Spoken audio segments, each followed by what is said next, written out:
Michael Popak, Legal AF. Well, Donald Trump just admitted in a social media post that he committed crimes. No, I didn't fall asleep under a tree in a field of poppies. It really happened. Donald Trump wrote today that there should be full and total immunity for all presidents, of course, including him, even for conduct that crosses the line. That is Trump speak for, sure, I committed crimes, but I should get total immunity from it because it's so hard to figure out what is right or wrong about a president's actions. I'm not making this stuff up. And then for good measure and to boot, he tries to improperly influence the United States Supreme Court, including several of them that he put on the court to rule in his favor when they get the ultimate appeal after the D.C. Court of Appeals, I'm sure, rules against him and finds no presidential immunity for criminal conduct while in office. Let me tie it all together in this hot take. It starts with Donald Trump and his social media post. Let me read it to you. We'll put it up on the screen. He says that presidents should have complete immunity from prosecution for any crime they may commit in office, basically conceding that he's committed crimes while he was in office. What else to make of the following statement? Quote from Trump, even events that, quote, cross the line must fall under total immunity, or it will be years of trauma trying to determine good from bad. Trauma, of course, that he's causing by his constant lashing out and undermining of a pillar of our democracy, our court system. He wrote this on his social media platform that he owns, Truth Social. He added, this is always in caps. Like, I don't know if the cap lock is broken on his computer or on his device, or, he just doesn't know how to write without writing all in caps. He's always screaming some sort of legally imperfect, legally infirmed message. But here he goes on. Sometimes you just have to live with great but slightly imperfect. All presidents must have complete and total presidential immunity, or the authority and decisiveness of a president of the United States will be stripped and gone forever. I'll stop right there. Who wants to live in a country where a president has absolute presidential immunity, even as Donald Trump admits he's crossed the line into criminal conduct while he was in office? Right? That could be anything. I mean, let's use Donald Trump's own example. He pulls out a gun on Fifth Avenue and shoots a man, but he's president of the United States. Orders SEAL Team 6 to take out a political rival, but he's president of the United States. This is like a Chris Rock stand-up, and it's not supposed to be. How about in the waning moments, the last possible moment before Joe Biden took the oath of office, Donald Trump set fire to the White House, committed arson, killed somebody. But he was president of the United States, absolute and complete immunity. Sure, Donald Trump suggests it'd be slightly imperfect. That's how he downplays giving complete license to criminality in the form of a president and occupant of the Oval Office. Slightly imperfect, but it's still great. I guess he means our justice system that he continues to chip away out and undermine in his followers. And then here comes one of my favorite parts, where he tries to tamper and improperly lobby the Supreme Court, who's about to hear the case, who's supposed to be neutral and impartial and arbiters of justice. But instead, because Donald Trump doesn't understand the separation of powers and doesn't understand the co-equal branches of government, never did, he thinks it's totally appropriate, since he put those people on, to demand their loyalty. We know that because just a couple of weeks ago, Alina Hava suggested that somebody like Brett Kavanaugh should stand up for the president because he stood up for him, as if it's some sort of mafia omerta blood oath between Donald Trump and the people that sit on the United States Supreme Court. And so he said at the end, hopefully this will be an easy decision. God bless the Supreme Court. Just MAGA 2024. I added that last part. So where are we right now with the appellate decision? Because we're late as far as I'm concerned. I'm looking at my watch like I'm waiting for a train.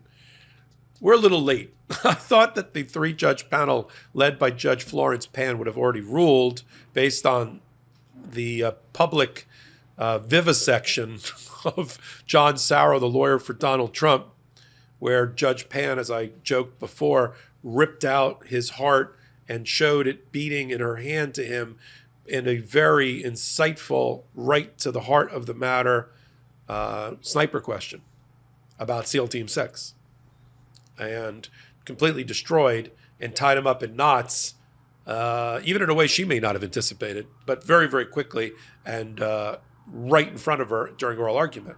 I thought by now, that's been about a week, that ruling would have already come out. The reason that I'm tapping my foot a little bit is because it's obvious they're going to rule against Donald Trump, except for one of the judges.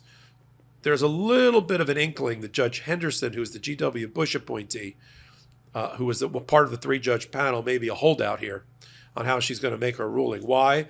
Because there was a recent decision made by the entire D.C. Court of Appeals, what we call an en banc decision, about whether Twitter should pay for contempt and sanctions because they wanted to tip off Donald Trump about the search warrant and subpoena process directed towards them about his Twitter account, and tried to hide behind the First Amendment, and they were sanctioned by Judge Beryl Howell, Chief Judge of the D.C. Circuit Court. And that issue's up on appeal, and when they lost, Twitter took it to the full 12-person D.C. Court of Appeals, and we got to see the mindset of 4 Republican appointees, mainly Trump appointees, but Judge Henderson, of course, she joined an opinion in which she said that the D.C. Court of Appeals often doesn't give a proper deference to presidential immunity or executive privilege when it makes its decisions, which is sort of shocking considering that the D.C. Court of Appeals, like one of their day jobs is to decide things related to the government of the United States. But, that was her comment. So if that's in her mind, that her fellow colleagues don't properly give deference to presidential immunity and executive privilege, that may be holding up the rendering of the order. I assume Judge Pan is trying to get a 3-0 majority opinion and not just take it 2-1. And Henderson might be the holdout. So that could be, I'm just speculating here based on my years of experience and analysis, but that could be the delay. The reason I'm tapping my foot is we got to get this off to the United States Supreme Court, because the only hope we have of Donald Trump being tried by special counsel Jack Smith, at least, before the November election and have it completed, is if that trial that was scheduled for March happens sometime in the spring. Early summer's sort of pushing it. Certainly before people vote. And we got to get it out of it's got to get out of the D.C. Court of Appeals. It then has to be an emergency appeal through John Roberts to the Supreme Court, and then we go from there. So in the meantime, Donald Trump busy lobbying, which he's not supposed to do through social media, the 6 right-wing members of the Supreme Court, 3 of which he put on, Gorsuch, Kavanaugh, and Amy Coney Barrett, to kind of stand up for him and just completely, to stand up for him, there's no other way to put this, is to at the same time completely undermine the sanctity of our legal system and its role in our democracy. No other way to put it. To say that the Founding Fathers intended and the Constitution intends for the President of the United States to have absolute immunity for criminal conduct, when the Founding Fathers did not put that into express language of the Constitution itself, that dear charter that of our democracy that the right wing likes to always point to about where is it in the literal text? Where is it in the framers and the Founding Fathers' intention? We don't see it in the legislative history. If it's not there, we're not going to imply it. Right? They don't like implied rights. They don't like penumbra of rights related to bodily autonomy and a woman's right to choose, because they keep pointing to the fact that it's not present in writing expressly. Okay, take that same argument, use the same lens, use the same scalpel. Where is it in the Constitution that says that the President of the United States, while he was president or thereafter, it cannot be held liable and indicted for conduct that was criminal committed while he was president? It's nowhere. We don't even have to take time out of the hot take for you to go look it up. It's not there. And that speaks volumes, because the framers knew how to put in immunities into the Constitution with their quill pen into their parchment when they wanted to. They knew how to give members of Congress speech and debate immunity. They knew how to give criminal defendants double jeopardy immunity. But they didn't put in presidential immunity. That's a judge-made, precedent-made thing, common law thing. I don't want to live in the world where the president of the United States can commit crimes, can assassinate one of his political operatives, can set fire to the White House with impunity. Okay, that seems okay to everybody? All right. To Donald Trump, it's okay. To MAGA, apparently, it's okay. Think of the precedent that would be set. That group, that side, doesn't like Joe Biden.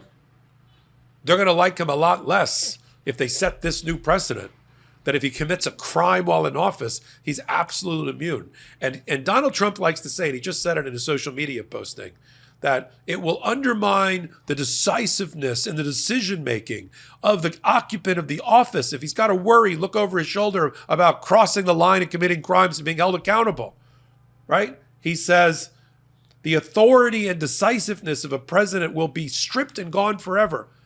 But what about the other side?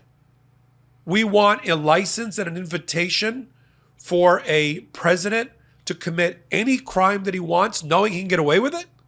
He ignores that. You know, he couldn't type that out with his fat thumbs.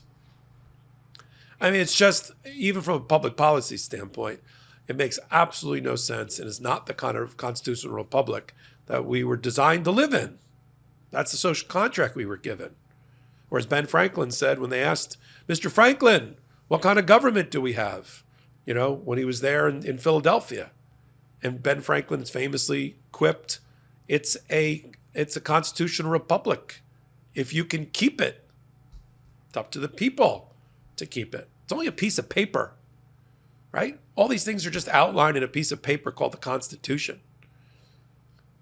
It's human beings, generation by generation, that have to abide by it through a social contract and an agreement, a tacit agreement with their fellow neighbor and their fellow United States citizen, not the one you're at each other's throats over. Wow. So here we go. Here we go. Bring it on, United States Supreme Court. Bring it on, D.C. Court of Appeals. MAGA 2024 to listen to the former president. We'll continue to follow all of his acting out and attempts to improperly influence the outcome and find out what kind of constitutional republic we live in. One place. Don't change that dial. MeidasTouch Network on Legal AF every Wednesday and Saturday, 8 p.m. Eastern Time, right here. And on hot takes just like this one. You like lawyers talking about things where they know what they're talking about at the intersection of law, politics, and justice? You've reached it right here. And if you like what I'm doing, leave me a thumbs up and a comment. Helps with the ratings, keeps the lights on, keeps the network and me on the air. And until my next hot take, until my next Legal AF, this is Michael Popok reporting. Thanks so much for watching. We're only a few subscribers short of 2 million subs. Please subscribe right now to the MeidasTouch YouTube channel for free and help us grow this unapologetically pro-democracy network.